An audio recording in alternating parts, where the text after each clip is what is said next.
नमस्कार, the news post देख रहे हैं आप और मैं हूं समीर।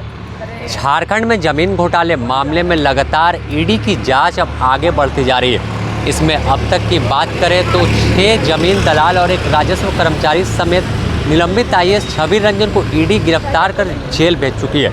और इस कड़ी को आगे बढ़ाने के लिए आज रांची के चर्चित कारोबारी विष्णु अग्रवाल को ईडी दफ्तर तलब किया गया है। उनसे पूछताछ की जा रही है। बता दें कि विष्णु अग्रवाल रांची के बड़े कारोबारियों में शुमार है और जिस तरह से सेना की ज़मीन हो या चशायर होम की ज़मीन हो या बजरा मौजा की तमाम ज़मीनों की खरीद बिक्री में जो विष्णु अग्रवाल हैं, इनकी भूमिका संदिग्ध है और जो इनका लिंक है राज्य के बड़े अधिकारी और नेताओं से।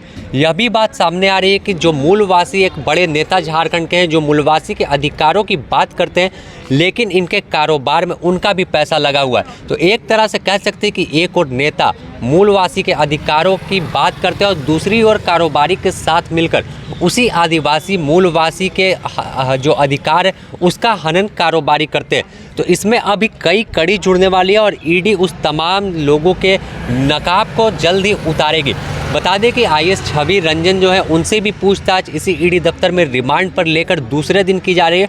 और आज की बात करें तो कारोबारी विष्णु अग्रवाल और नगर निगम के राजस्व वसूली कर्मचारी और छवि रंजन तीनों लोगों को सामने बैठाकर जो सेना की ज़मीन हेराफेरी की गई है उस मामले में कई सवाल ईडी के अधिकारी दागेंगे।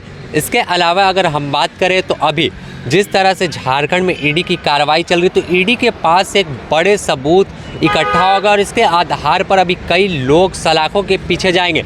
अगर जो पूछताछ चल रही है छवि रंजन की बात करें तो उनसे पूछताछ के दौरान कई कड़ी जुड़ रही है। उस कड़ी को आगे मिलाने के लिए अभी आने वाले दिनों में कई लोगों को समन भेजकर ईडी पूछताछ के लिए बुला सकती है और उनसे कई लोगों की इसमें गिरफ्तारी भी हो सकती है। अगर हम विष्णु अग्रवाल या छवि रंजन की बात करें तो इन तमाम लोगों के लिंक बड़े नेताओं से भी है और कई ज़मीन दलाल इसकी अभी और चपेट में आएंगे। जिस तरह से ईडी की कार्रवाई चल रही है, ऐसे में राजनेताओं, नौकरशाह और ज़मीन कारोबारी और ज़मीन दलालों में एक तरह से हड़कंप मचा हुआ है। तमाम लोगों के रातों की नींद हराम है कि आखिर आने वाला नंबर इस बार किसका है। तो इस मामले में लगातार जांच की कड़ी आगे बढ़ रही है। और अगर हम बात विष्णु अग्रवाल की करें तो विष्णु अग्रवाल को बताया जाता है कि यह जब झारखंड राज्य का गठन हुआ तो बिहार से रोजगार की तलाश में झारखंड पहुंचे थे, लेकिन यहां आने के बाद इतने बड़े कारोबारी वह बन जाते हैं कि रांची के लालपुर इलाके में न्यूक्लियस मॉल खड़ा कर देते हैं। इसके अलावा काके इलाके में भी एक न्यूक्लियस मॉल का निर्माण कराया जाता है और रांची के कई जो पॉश इलाके हैं वहाँ पर विष्णु अग्रवाल ने अपनी संपत्ति अर्जित की है, घर खरीद कर रखा है। और अगर काके में जो न्यूक्लियस मॉल बन रहा उसकी बात करें तो वह भी बताया जाता है कि ज़मीन विवादों में है। उस ज़मीन पर भी विष्णु अग्रवाल ने अधिकारियों के जरिए कब्जा कर निर्माण करा लिया है, लेकिन इनकी पहुंच इतनी थी कि उन गरीबों की आवाज़ को किसी ने नहीं सुना और विष्णु अग्रवाल के नाम उस भी ज़मीन को रजिस्ट्री कर दिया गया।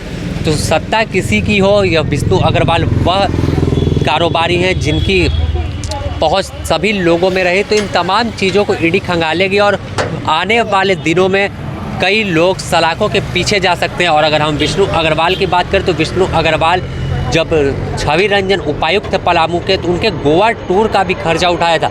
इसके अलावा विदेश टूर पर जब छवि रंजन गए थे तो उसका खर्चा किसने उठाया यह भी ईडी खोज रही है, क्योंकि यह खर्चा 5 से 10 लाख रुपए में होता था जब गोवा की टूर पर छवि रंजन गए थे। तो इन तमाम चीज़ों को ईडी खंगाल रही है और 1 करोड़ रुपये जो प्रेम प्रकाश के जरिए दिया गया था तो इसकी भी तलाशेगी कि मनी लॉन्ड्रिंग का मामला इसमें खोजेगी कि आखिर यह जो 1 करोड़ रुपया और कितनी मोटी रकम दिया गया था तो यह पैसा कहाँ से आया था। तो अगर ईडी कार्रवाई करती है और जिस तरह से जांच बढ़ रही है तो हो सकता है कि लंबी पूछताछ के बाद विष्णु अग्रवाल को ईडी हिरासत में भी ले ले और हिरासत में लेकर फिर से पूछताछ होगी तो अभी कई कड़ी इसमें जुड़ेगी और कई लोगों के नकाब उतर जाएंगे। द न्यूज़ पोस्ट में फिलहाल इतना ही। अपने सहयोगी संतोष के साथ Sameer, the news post, Ranchi.